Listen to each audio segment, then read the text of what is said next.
이 번역어의 성립이라는 이 책, 야나부 아키라라는 일본인이 쓴 이 책을 제가 2011년에 출간되는데 요새는 이 책이 안 나오고 이 책 똑같은 책인데 책이 그 판본을 바꿔가지고 새로 나왔어요. 이거는 옛날에 내가 산 책이라 이 책을 보면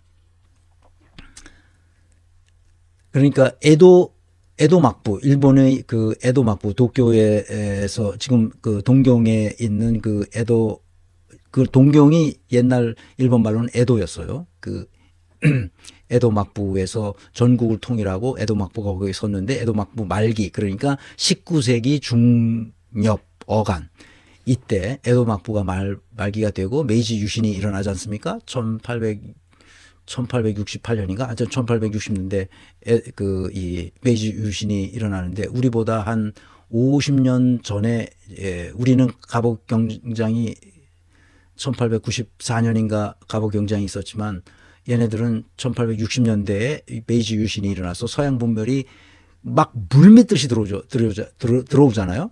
그 일본에. 근데 일본엔 서양 문물이 들어왔는데 그 많은 책들이 들어왔는데 이걸 번역할 길이 없는 거야. 놀라운 사실은 사회라는 말을 번역할 일본어가 없었어요. 한국어도 없었죠. 우리가 일제시대 때 일본 사람들이 영어를 또는 서양 언어를 번역한 것을 우리가 그대로 가져다가 썼어요. 우리는 가지고 있는 지식체계가 거의 없었으니까. 서양이 문물을 일본 애들이 먼저 받아들여다가 그것을 번역하는데 번역할 수가 없어, 사회가. 사회라는 개념이 없었단 말이야. 개인은 더 번역할 말이 없었어. 개인, 인디비주얼? 이걸 어떻게 번역하지? 다시 말하면 번역할 매치되는 단어가 없다는 말은 개인이라는 개념 자체가 그 사회에 없었다는 뜻이야. 마치 직무라는 개념은 우리가 다 알고 있지만 실제로 accountability에 해당하는 우리의 개념이 없었다는 거야. 우리 한국 사회에는. 우리가 개화를 시작한 지 100년이 넘도록 아직도 accountability가 무슨 말로 어떻게 한국말로 번역해야 할지 아는 사람이 없었다는 거예요. 그 말은 직무라는 말은 있었지만 직무가 뭔지도 모르고 있었다는 뜻이지. 그러니까 나라가 이 꼴이 됐는데 문제의 원인이 뭐에 있는지 모르겠다는 거야. 개인을 일본 사람들이 번역할 수가 없었어요. 그러다가 많은 시행착오를 통해서 개인이라고 하자.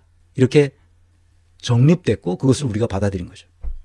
근대라는 말도 번역할 길이 없었어요. 모던. 모던이 뭐야?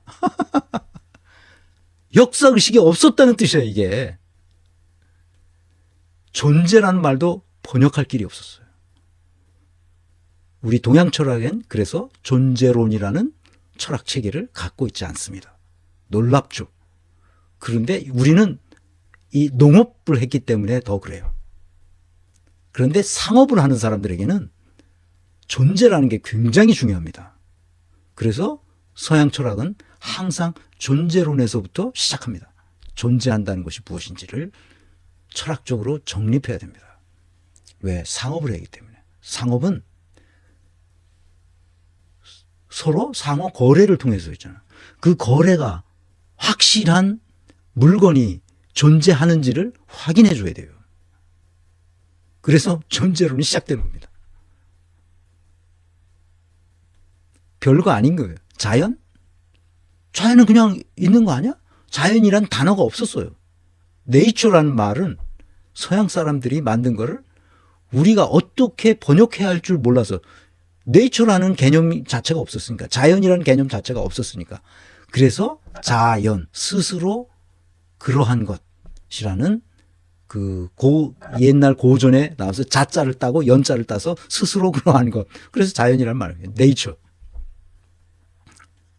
권리란 말은 더 번역하기가 어려웠어요. right, bill of right, 권리 장전.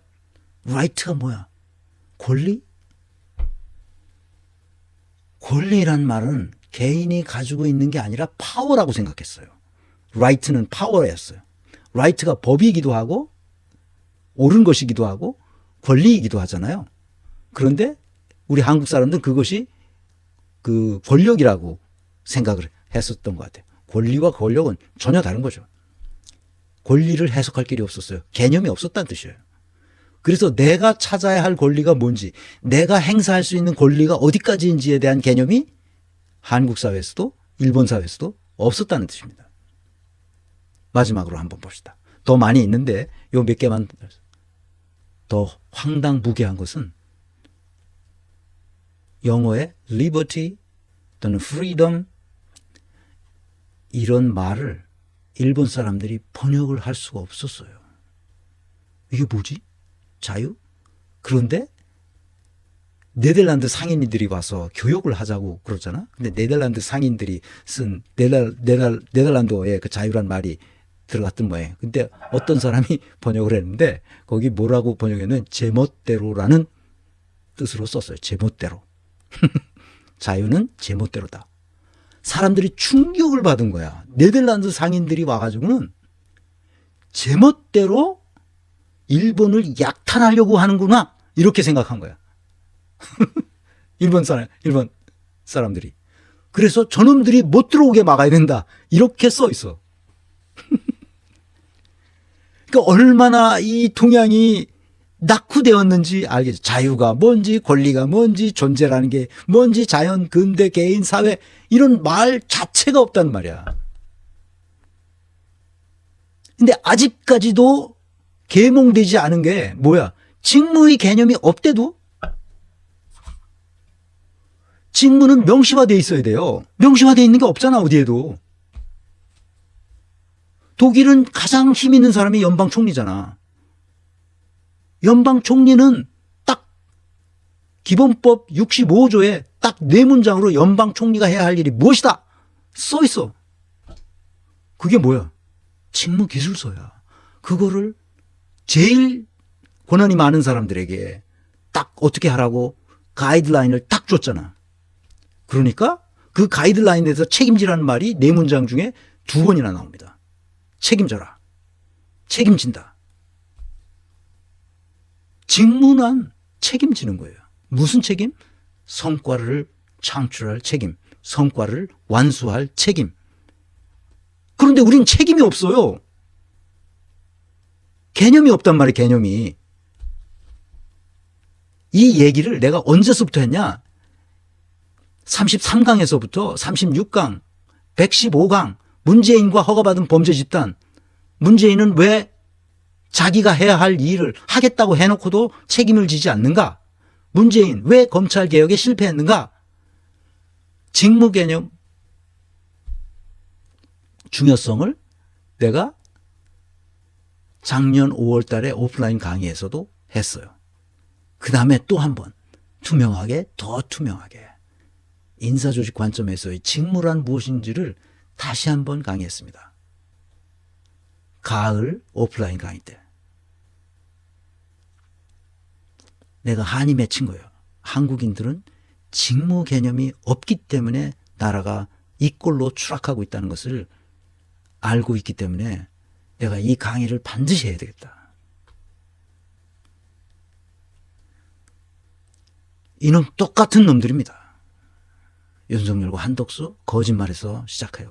직무 개념이 없기 때문에 그래요. 쓱쓱 거짓말, 쓱쓱 거짓말하고 자기 이익을 위해서. 최상목 똑같은 놈입니다. 검찰청 허가받은 범죄 집단 죽은 조직과 그 진원지와 근원지 윤석열과 검찰청 개신교와 국힘당 이 극우 세력을 어떻게 할 것인가 하는 건 다 뭐와 관련이 있냐.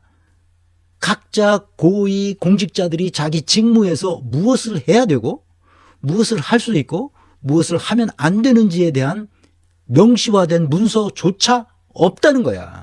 이 빌어먹을. 어떻게 그렇게 자기 일을 합니까? 그런 상태에서? 사법체계 신뢰도를 높이는 기반에 대해서 얘기했습니다. 허가받은 범죄 집단이 심우정과 검사를 위해서 검찰을 해체해야 됩니다. 과거사위원회를 법원에도 설치하고 검찰에도 설치해서 아까 얘기했던 대로 완전히 다 발본색원해서 처벌받을 놈들은 처벌하고 다시 바꿔야 할 구조와 시스템과 프로세스를 다시 설계해야 됩니다.